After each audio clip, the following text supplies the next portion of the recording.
The metal door slides open, and 2 guards push me forward before I can even catch my breath. My name is Lena Cole, and 30 seconds ago I was told I might die today. Nobody explained the details. Nobody cared to.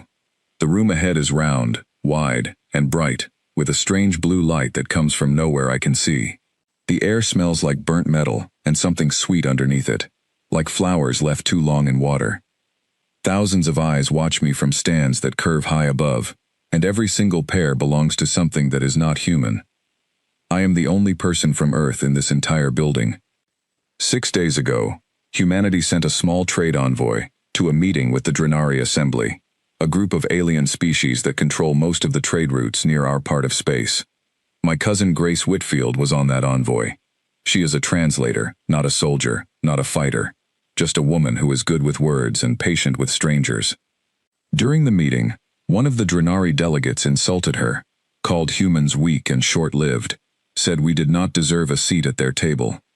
Grace, tired after 18 hours of travel and hours of being talked down to, said something back, something sharp, something true, but undiplomatic. The Drenari do not forgive insults quietly.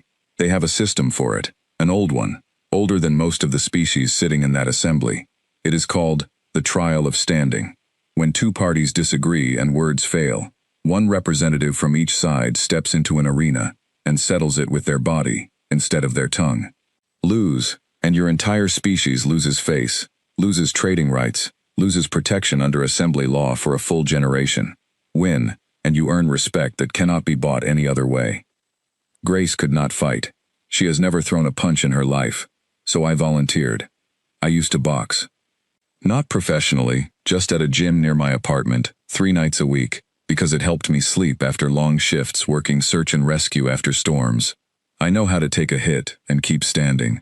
I know how to read another person's weight before they move. It is not much.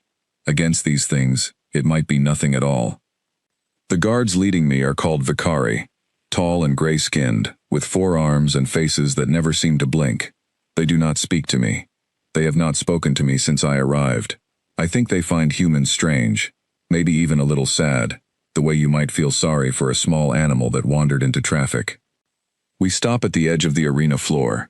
A voice booms out in a language I do not understand, followed a second later by a translation through a small device clipped to my collar, cold and mechanical. The trial of standing begins. Representative of the human species, step forward. I step forward. Across the circle, another door opens, and my opponent walks out.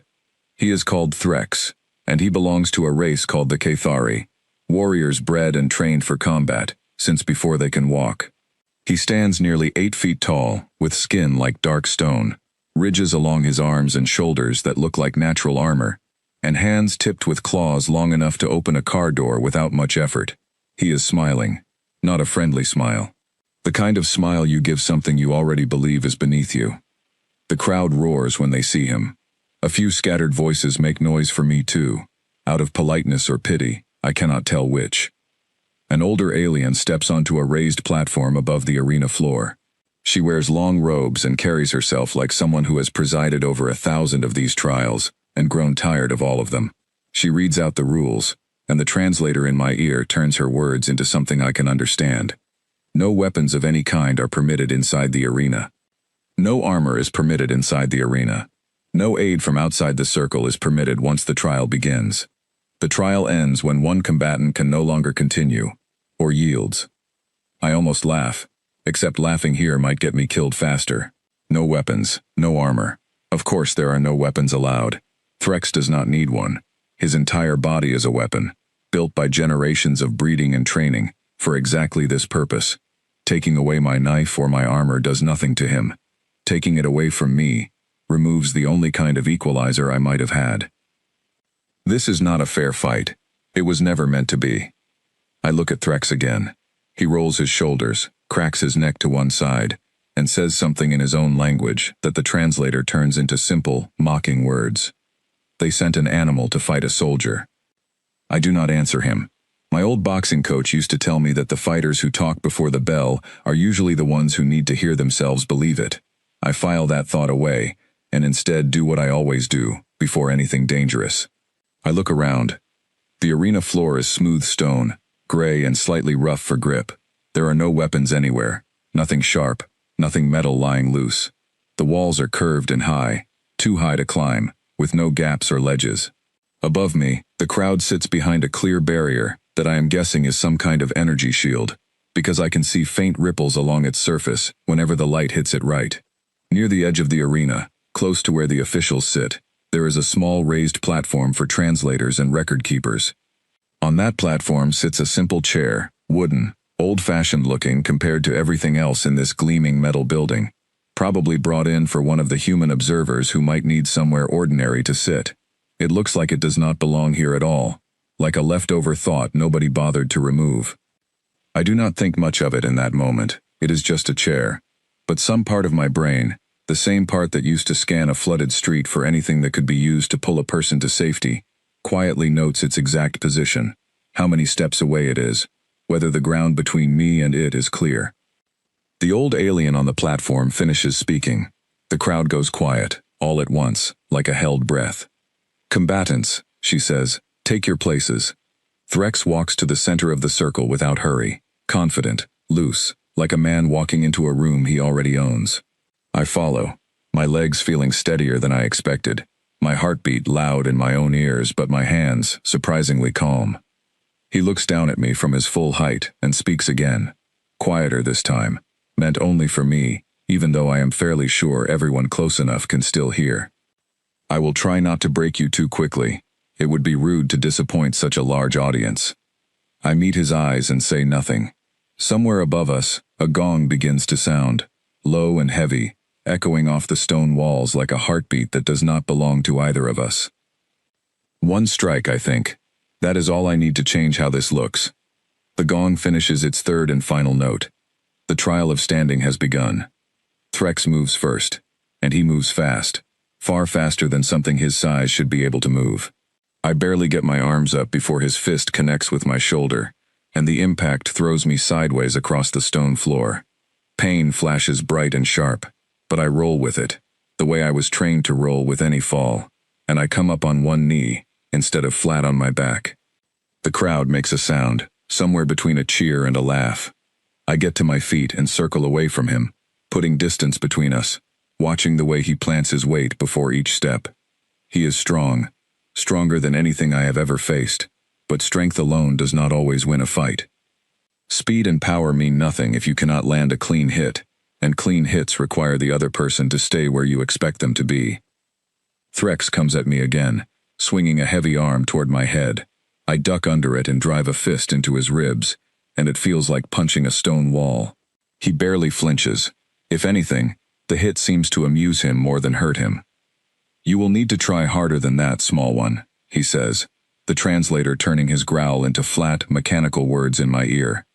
I do not waste breath answering him. I need every bit of air I have. We trade a few more exchanges, and each one leaves me a little more aware of a simple, uncomfortable truth. I cannot win this by trading blows. My fists are not built to break through skin like stone. If this continues as a straight contest of strength, I will lose, and not slowly either. I think back to something my old coach used to say, back at the gym, back when the biggest danger in my life was a bad jab from a 200-pound man in his 40s who took boxing too seriously. He used to tell me that a fight is never just about your fists. It is about everything around you too. The ring ropes, the distance to the corner, the angle of the light in your opponent's eyes. Everything in the space belongs to you if you are willing to use it. I glance toward the edge of the arena, toward that small wooden chair sitting on the raised platform near the officials. It is maybe 15 steps away from where I am standing right now. 15 steps is a long way to run with an 8-foot-tall alien trying to catch me, but it is not impossible, not if I create the right kind of distraction first. Threx lunges again, and this time I do not try to block or dodge cleanly. I let him get closer than I should, close enough that his claws rake across my forearm, drawing a thin line of blood, and the pain makes my eyes water. But it also makes him overconfident. He thinks he has me cornered. He steps in for what he clearly believes will be the finishing blow. I drop low, scoop a handful of loose dust and grit from a crack in the stone floor, and throw it straight into his face. It is not much. It will not blind him for long. But for 1, 2 seconds, he blinks. stumbles half a step back, and that is all the room I need. I turn and run. The crowd erupts into noise, some of it confusion, some of it what sounds like outrage. This is not how these trials usually go, I am guessing. Nobody runs. Nobody is supposed to run, but nothing in the rules the old alien read out said I could not. Behind me, I hear Threx's heavy footsteps pounding across the stone, closing the distance fast, despite his size. My lungs burn. My legs feel like they belong to someone else. I do not look back. Looking back never helped anyone outrun anything. I reach the edge of the raised platform and grab the chair with both hands. It is heavier than it looks. Solid wood, old and sturdy, built to last. For half a second I consider just swinging the whole thing at him, but it is too bulky, too slow to move fast enough in close range. I need something smaller, something I can control. I plant one foot against the seat of the chair and drive my whole weight down onto one of the legs, throwing my body into it, the same way I once learned to break down a jammed door during a training exercise for search and rescue work. The wood groans, splinters, and with a sharp crack, one leg tears free from the frame. It is not much of a weapon. It is a piece of furniture, rough at one end where it broke away, smooth and worn at the other, from years of someone sitting in that chair without ever imagining it might end up in someone's hand during a fight for their life. But it is something, and something is more than nothing. Threx skids to a stop a few feet away, staring at the piece of wood in my hands with an expression I have not seen on his face until now. Not fear exactly, more like confusion, like he is trying to understand what he is looking at and why it matters. "What is that supposed to be?" he asks, his voice lower now, less mocking than before. I do not answer. I grip the chair leg tighter, feel the rough edge of the broken wood against my palm, and set my feet the way my coach taught me, weight balanced, ready to move in either direction. Above us, in the stands, the murmuring has grown louder, confused voices layered over each other in a dozen languages I cannot understand. I catch sight of the old alien official on her platform, leaning forward slightly, watching with obvious interest, though she makes no move to stop the fight. Nothing in her rules said I could not do this. Nobody expected a human would think to try. Threx recovers his composure and steps forward again, more careful this time, more measured. Whatever amusement he had before is gone now, replaced with something closer to focus. "A stick will not save you," he says. Maybe not, I think, but it is not just a stick anymore. It is the only thing standing between me and losing everything Grace and I came here to protect. He lunges. I do not run this time. I plant my feet, grip the broken chair leg with both hands, and get ready to meet him head on, because there is nowhere left to run to, and because some fights, no matter how impossible they look, are worth standing your ground for. The crowd around us has gone almost silent now, waiting to see what happens next, waiting to see if the small, strange creature from a soft, short-lived species has anything left to offer against a warrior built for exactly this moment. I take a breath, plant my back foot, and wait for him to close the distance. This is where it really begins. Threx closes the gap between us in 2 long strides, faster than something his size has any right to be, and I barely get the chair leg up in time to catch the edge of his swinging arm. The impact rattles up through my wrists and into my shoulders, and for a moment I worry the old wood might simply shatter against him the same way my fists did earlier. It holds, barely, but it holds. I step back, resetting my stance, watching his eyes instead of his hands, because eyes tell you where a person is about to move before their body does. It is a trick I learned years ago, in a gym that smelled like sweat and old leather, from a coach who never once imagined I would use it against something with claws and stone-colored skin. Threx swings again, a heavy overhand strike aimed at my head, the kind of blow that would end this fight in one clean motion if it landed. I duck to the side and let it pass over me, then drive the broken end of the chair leg upward into the soft space just beneath his ribs. This time he grunts. It is not much, barely a sound at all, but it is the first sign of real discomfort I have seen from him since this trial began, and something in my chest tightens with something close to hope. "Interesting," he mutters, more to himself than to me, rubbing at the spot where I struck him. He does not sound amused anymore.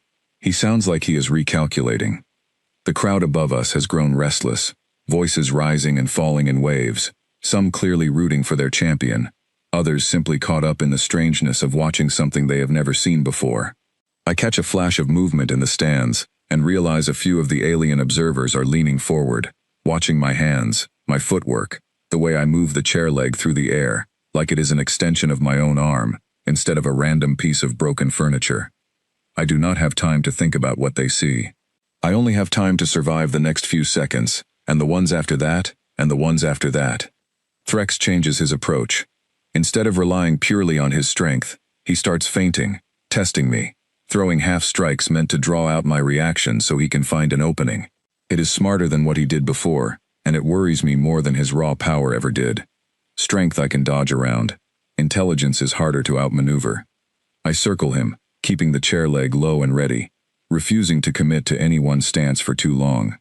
My arm aches where his claws caught me earlier, blood drying sticky along my skin, but the pain is distant now, pushed somewhere behind the part of my mind that is only focused on staying alive.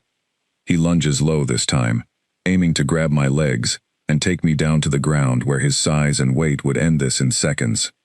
I see it coming just in time, and bring the chair leg down hard across his shoulder as he drops, using his own momentum against him, the way you learn to do when you spend years training with people twice your size. He stumbles, catches himself on one knee, and for the first time since the gong sounded, he looks up at me with something other than confidence in his eyes. The crowd goes quiet again, that same held-breath silence from before, except this time it feels different. This time, it feels like they are starting to wonder if the outcome they expected might not be the one they get. I do not let myself think about winning. Thinking about winning gets you hurt. I only think about the next second, the next movement, the next place his weight will shift before he shifts it. Threx rises slowly, rolling his injured shoulder, and when he speaks again, his voice has lost the mocking edge it carried at the start of this fight. "You fight like something cornered," he says. "I fight like something that has no other choice," I answer, and for the first time since this trial began, I speak instead of staying silent. My own voice sounds steadier than I expected, steadier than I feel. He comes at me again, and this exchange is faster than anything before it, a blur of movement, of near misses and glancing blows, of wood cracking against stone skin, and claws catching cloth instead of flesh by the narrowest of margins. I take a hit to my side that steals the breath from my lungs and nearly drops me, but I twist away before his second strike can finish what the first one started, and I answer with a strike of my own, across the back of his hand, hard enough to make him drop his guard for half a second. Half a second is enough. I drive the chair leg into the side of his knee, the one joint on his massive frame that looks even slightly vulnerable, and this time he does more than grunt. He staggers, his leg buckling beneath him, and for one heartbeat, the great warrior of the Cathari looks almost human in how unsteady he becomes. The crowd erupts, not in the polite murmurs from before, but in something louder, sharper, a mixture of shock and disbelief that echoes off the high stone walls of the arena.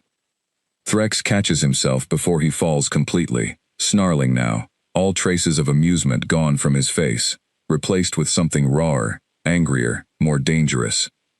Wounded pride is its own kind of weapon, and I know from painful experience that it makes people more reckless, not less. He charges. This time there is no feint, no test, no careful measuring of distance.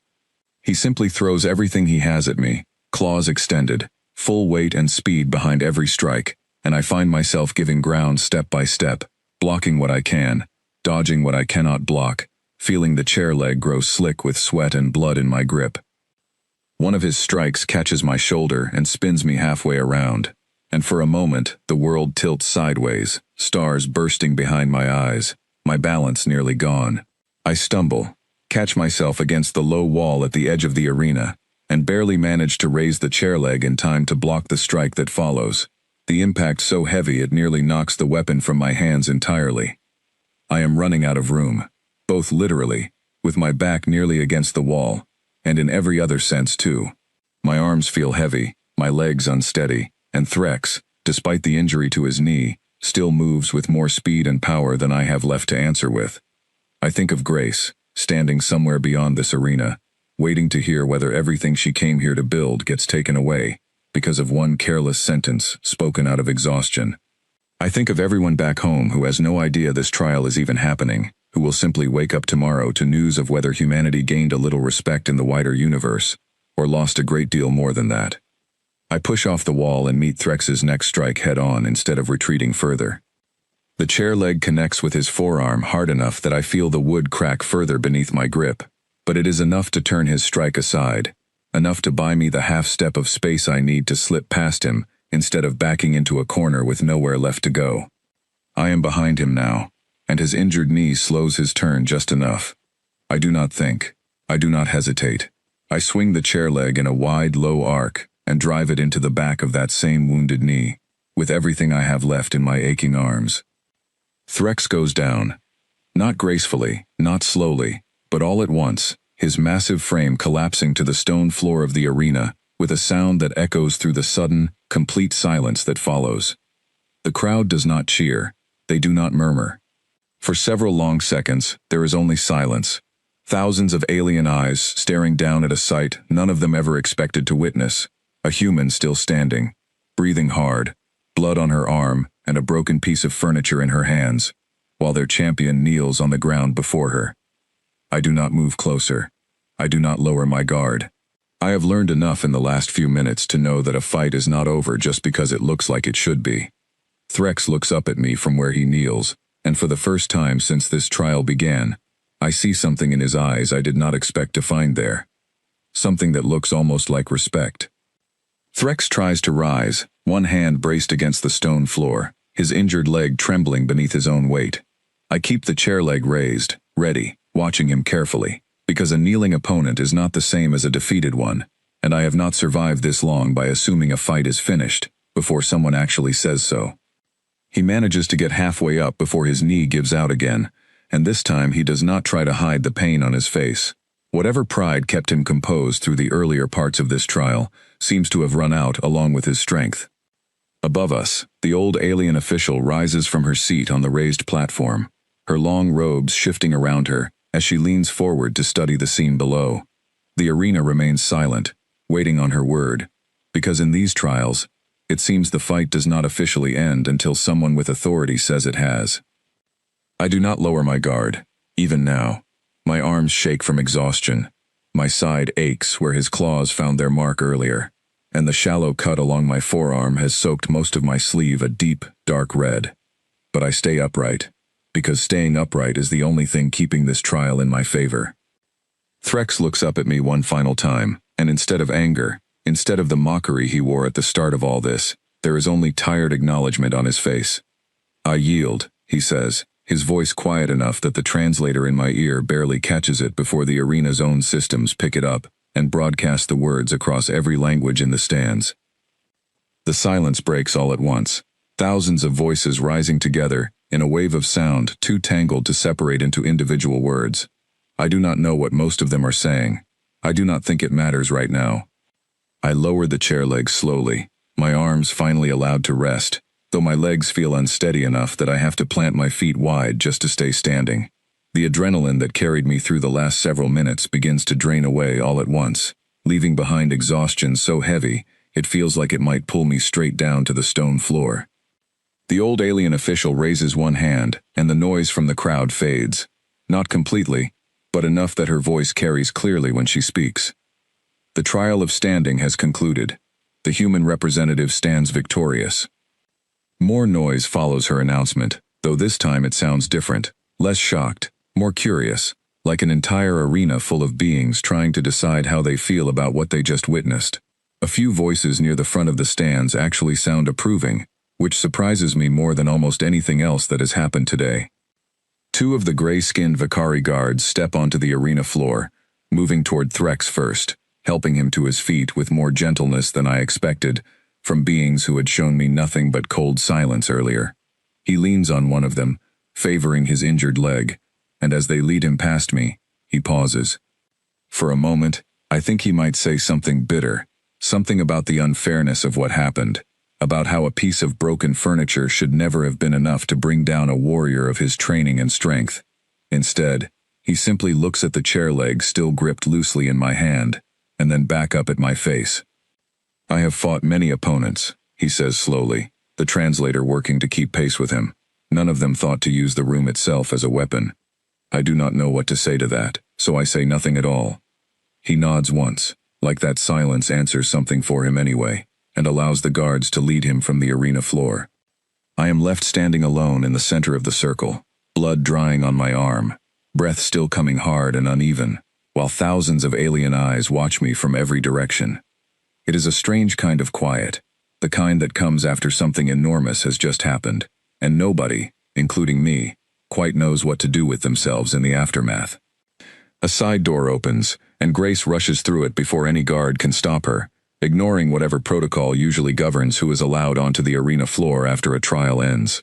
She reaches me and grabs my shoulders, careful of the cut on my arm, her eyes wide and shining with something between relief and disbelief. "You used a chair," she says, half laughing, half crying, the words tumbling out of her too fast. "You actually used a chair." "It was the only thing not nailed down," I answer, and my voice comes out rougher than I expect, worn thin from exertion, and adrenaline finally starting to fade. Around us, officials begin moving across the arena floor, some heading toward the platform where the elder alien still stands, others gathering near us, watching me with expressions I cannot fully read. A few carry small devices that look like recording equipment, angled toward me and toward the broken chair leg I am still holding, without quite realizing I have not let it go yet. The elder alien descends from her platform slowly, her robes trailing behind her, and stops a short distance away, studying me, with eyes that seem far older and more thoughtful than her tired voice suggested earlier. "You did not violate the rules of this trial," she says, and though her tone stays even, there is something almost like curiosity beneath it. No weapon was carried into this arena, no armor was worn, and yet. She does not finish the sentence, but she does not need to. Everyone standing close enough to hear already understands what she means. A rule written to prevent one kind of danger said nothing at all about ordinary objects becoming something else entirely in the right hands. "I did not break any rule," I say carefully, watching her expression for any sign that she might disagree, that she might try to overturn the outcome on some technicality none of us have considered yet. "No weapon was brought in. What happened here happened because your rules never accounted for someone using what was already present." For a long moment, she says nothing at all, simply studying me, the way you might study a puzzle that has just revealed an answer nobody expected. Then, slowly, something that might almost be the alien equivalent of a smile crosses her weathered face. "No," she agrees finally, "they did not." Grace squeezes my arm gently, careful of the injury, and I feel some of the tension finally begin to drain from my shoulders. Whatever happens next, whatever this means for humanity's standing among the assembly, at least this moment is over. At least I am still standing, and so is she, and so is everything we came here to protect. But even as the officials begin discussing next steps, even as medical attendants finally approach to look at the cut along my arm, I catch sight of several other alien delegates in the stands, leaning together, speaking quickly in hushed, urgent tones, glancing down at me, and at the broken chair leg still resting in my hand. I do not know exactly what they are discussing, but I have a feeling this trial just changed something much bigger than one dispute between two delegations, and that whatever comes next will not be quite as simple as walking away and going home. 3 days pass before anyone tells me anything official. 3 days spent in a small guest chamber somewhere inside the assembly's central station, my arm properly treated and bandaged, my body slowly recovering from bruises that seemed to change color a little more each morning. Grace stays with me most of that time, bringing news in pieces, translating rumors she picks up from other delegates in the hallways, trying to piece together exactly what kind of storm we accidentally started. It turns out the storm is bigger than either of us imagined. The recordings from the arena spread fast, first through official assembly channels meant for reviewing trial outcomes, then somehow beyond that, into wider public broadcasts across a dozen different alien networks. Apparently a human standing against a Cathari warrior and winning with nothing but a broken piece of furniture is the kind of story that travels quickly, regardless of species or language. Not everyone reacts the same way. Grace tells me some of the older, more traditional delegates are furious, insisting the trial's outcome should be overturned, that using an object never intended as a weapon violates the spirit of the rules even if it did not violate the letter of them. Others, mostly younger delegates or those from smaller, less powerful species within the assembly, seem almost delighted by what happened, treating it less like a controversy and more like proof that raw power is not the only thing that matters in disputes between civilizations.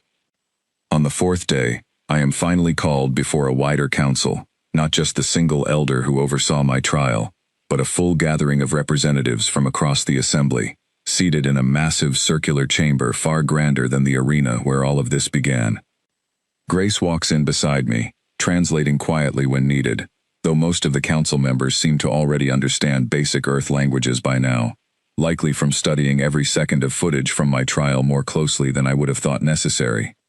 The head of the council, an older being from a species I do not recognize, with pale, shifting skin that seems to change color slightly depending on the light, addresses me directly once the chamber settles into silence. "Representative Cole," she begins, her translated voice calm and measured. "Your actions during the trial of standing have created considerable debate within this assembly. Some believe you exploited a flaw in our traditions. Others believe you revealed something our traditions failed to account for. We would like to hear, in your own words, what you believe you proved that day."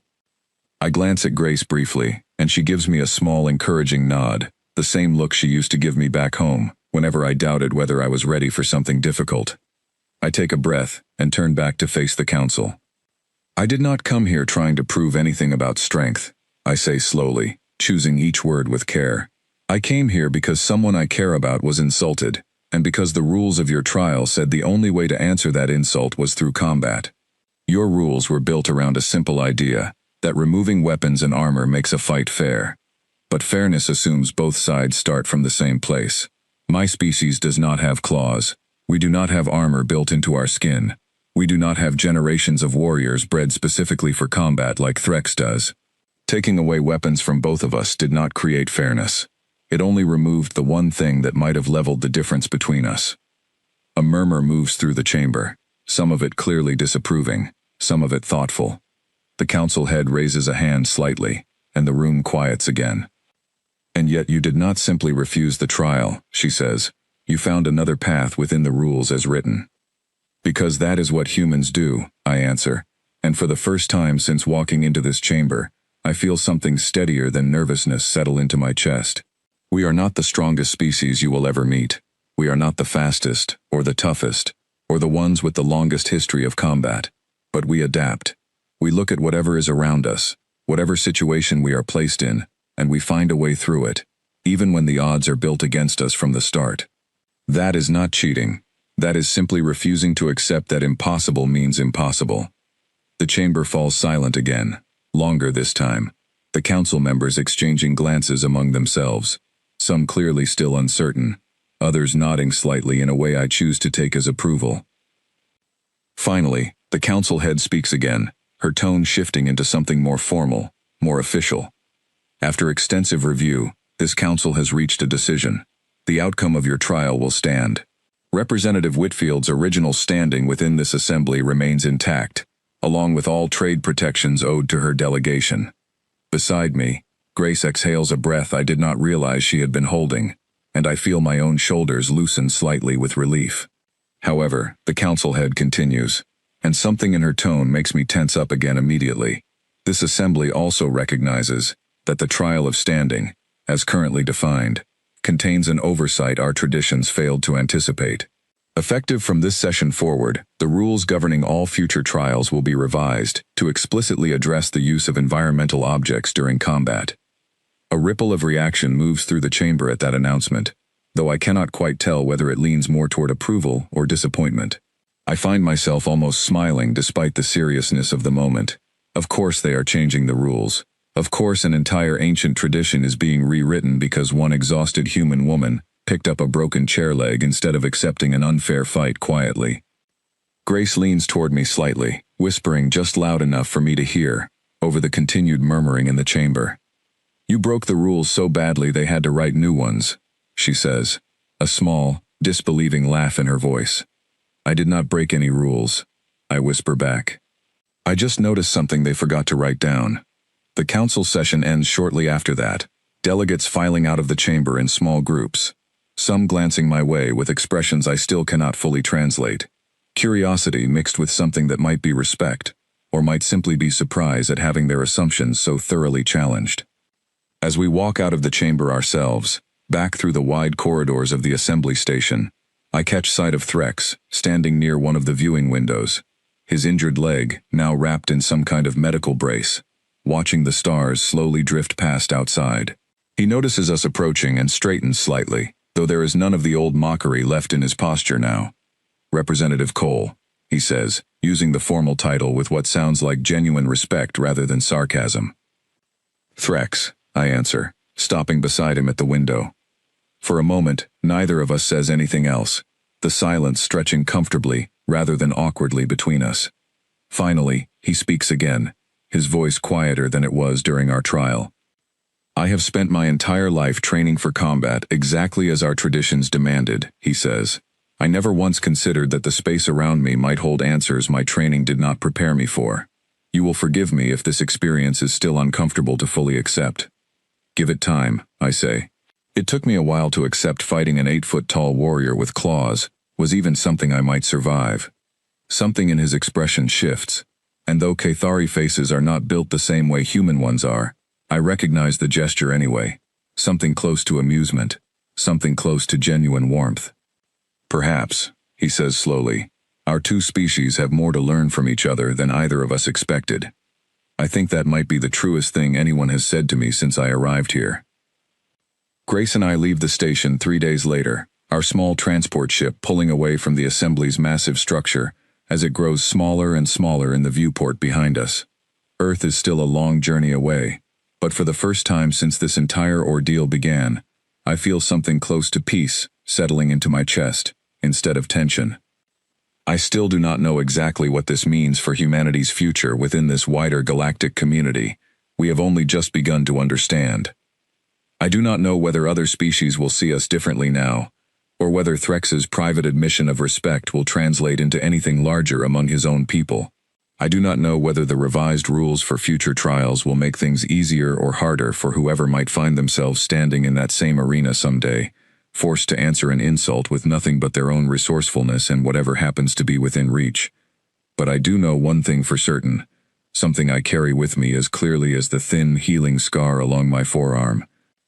No matter what rules any of them write, no matter how many weapons or advantages they take away in the name of fairness, they will never manage to take away the one thing that carried me through that arena when everything else was stripped away. They forgot that humans do not need permission to find a way through impossible situations. We simply find one anyway, using whatever the room happens to give us, and we keep finding ways, again and again, for as long as it takes. Grace catches me smiling faintly at nothing as our ship angles toward the long stretch of stars leading home, and she raises an eyebrow in silent question. "I am just thinking about chairs," I tell her. She laughs, and for the rest of the journey home, neither of us says anything more about it, though I suspect we are both thinking the exact same thing. Some fights are won with strength. Some are won with speed, and some, it turns out, are won simply because someone in the room was willing to look a little harder at everything around them, and refused to accept that the only tools available were the ones somebody else decided to allow.